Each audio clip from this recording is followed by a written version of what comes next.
Tá É bom. mais fácil você querer dar um murro na cara de uma pessoa do que perdoar. O que é mais fácil?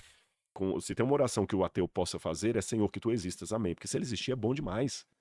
Cara, imagina poder viver eternamente com propósito, sem encheção de saco, sem cansaço, sem fadiga, sem depressão, com as pessoas que você mais ama, numa vida com significado eterno, ao lado de Deus. Isso é maravilhoso. Até o ateu tem que render que a ideia é muito boa. Uhum. Ele pode não acreditar nela, mas que é uma ideia fantástica, é. Tem um autor, provavelmente você conhece, Richard Dawkins.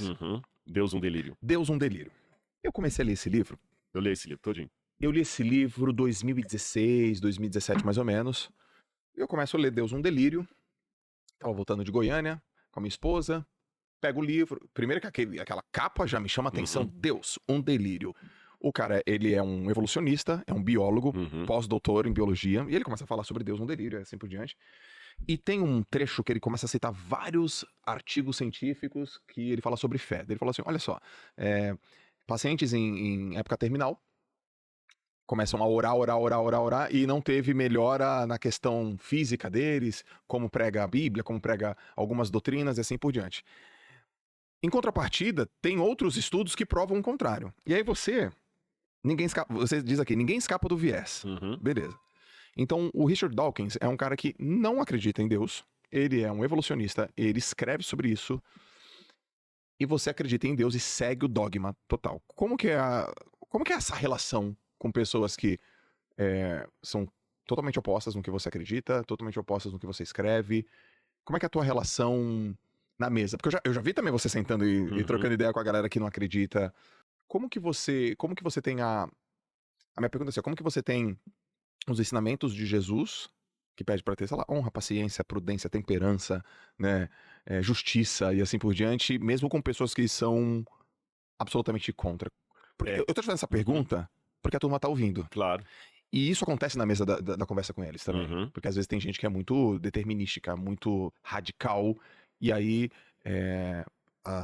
as pessoas brigam, né? Na época política, a galera briga, né? No futebol, a galera briga, sai de grupo, não quer mais falar com o irmão. Por quê? Porque um torce pra um time, outro não sei o quê, o outro tem uma inclinação política, o outro tem uma inclinação religiosa ou não.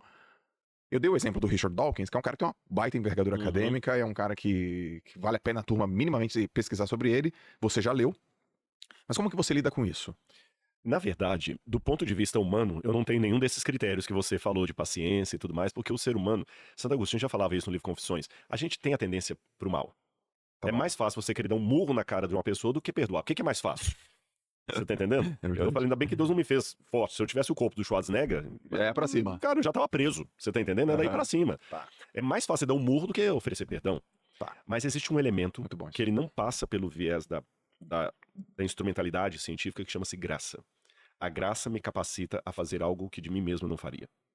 A partir disso, à mesa, eu tenho que parar de ser advogado de Deus. Eu tenho que ser testemunha dele. Opa, tem muita gente que quer ser advogado de Deus. E a ele internet está repleta de advogados de Deus. Eu vou te provar! Olha, aí repito, ele não precisa. uma vez eu vi um filme que o camarada falava assim, o belo não demanda atenção, o belo é belo. Quando a pessoa quer ganhar no grito, na retórica, não precisa. Jesus falava manso.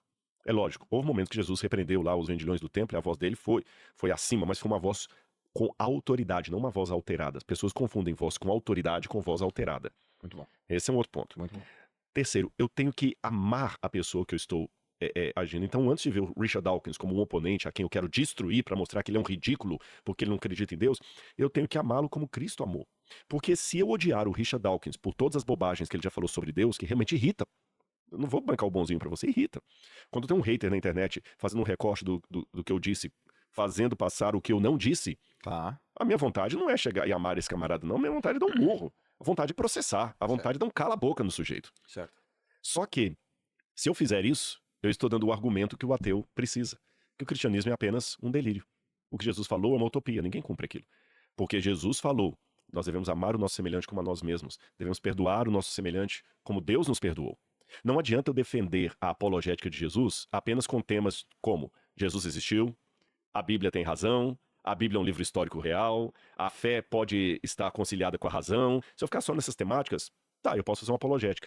Mas a verdade de Cristo não fica só na sua existência, na sua historicidade. Ela também perpassa o comportamento. O mesmo Jesus que eu quero provar que existiu, mandou amar o meu semelhante como a mim mesmo.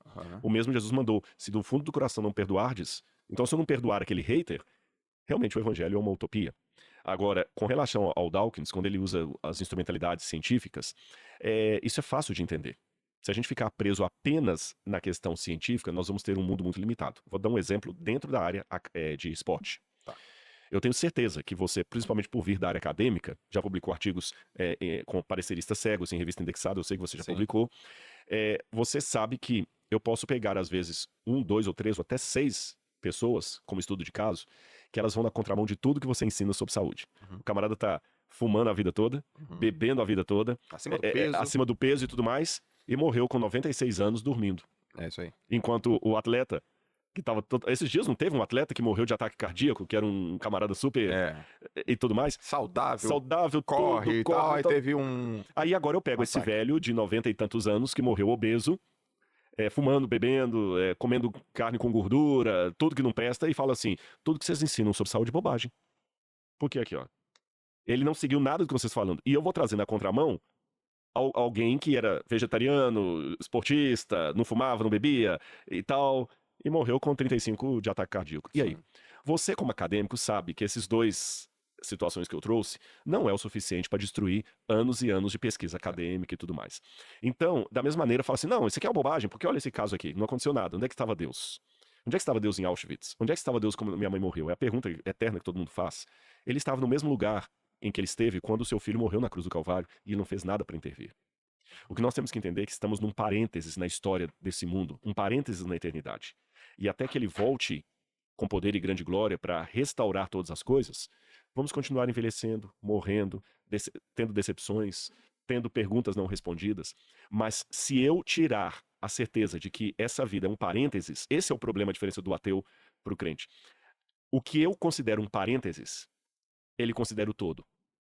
Como uma vez num podcast que eu participei com o Pondé, que eu falei, Pondé, a minha dificuldade com o ateísmo é isso, onde vocês colocam um ponto final e eu ponho uma vírgula.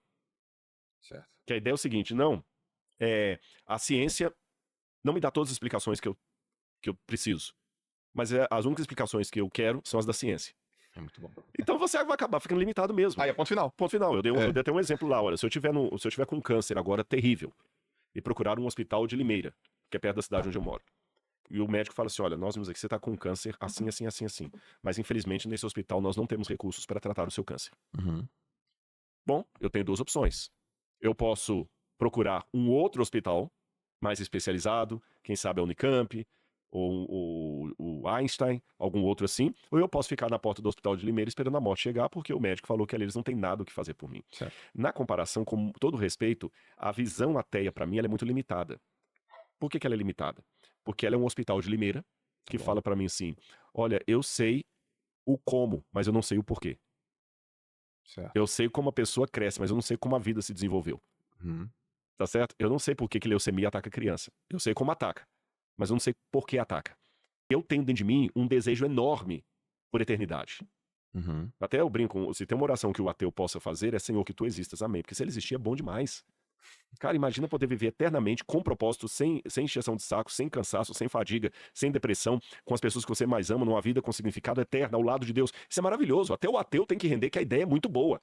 Ele pode não acreditar nela, mas que é uma ideia fantástica, é. E de onde vem esse desejo? Que mesmo lendo autores ateus, eu encontro neles. O Freud falava que nós temos uma carência de um pai universal. Mas ele não falou de onde vem essa carência.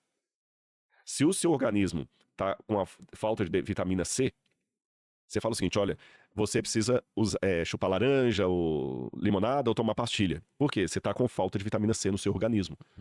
Tá, mas e se eu não acredito que a vitamina C exista?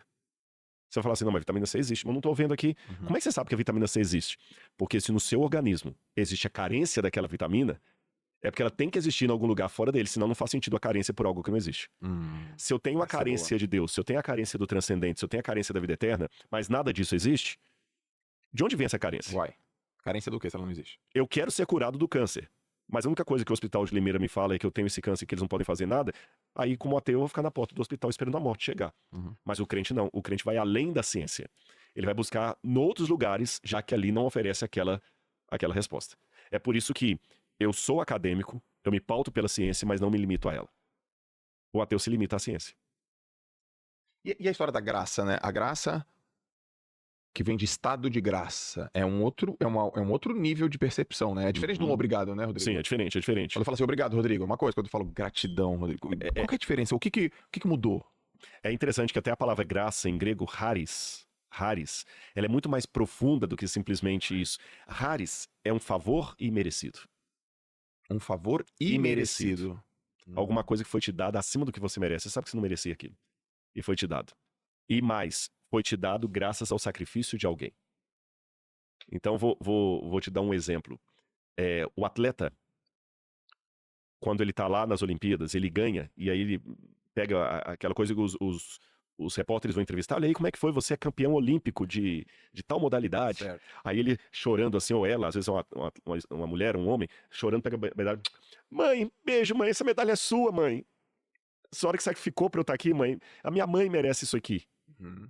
Aí você vai, a notícia vai procurar a história, vai descobrir que aquela medalhista é filha, talvez, de uma mãe solteira que com dificuldades lavava roupa dia e noite para ajudá-la e se sacrificando, deixando de vestir, deixando de comer direito para que a filha pudesse ir para o treinamento e passando o cão com 2, 3 empregos para aquela menina se formar e tudo mais. Ela teve o papel dela de correr.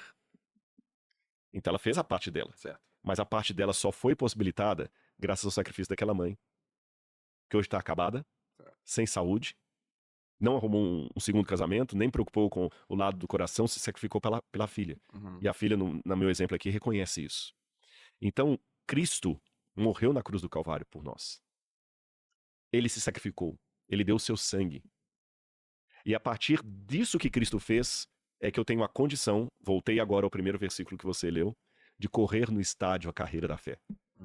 Eu corri no estádio a carreira da fé em busca de uma coroa incorruptível, mas eu não corri porque eu sou bom. Hoje o meu despontamento na corrida se deve ao sacrifício de Jesus, que morreu na cruz do Calvário para que eu possa ter a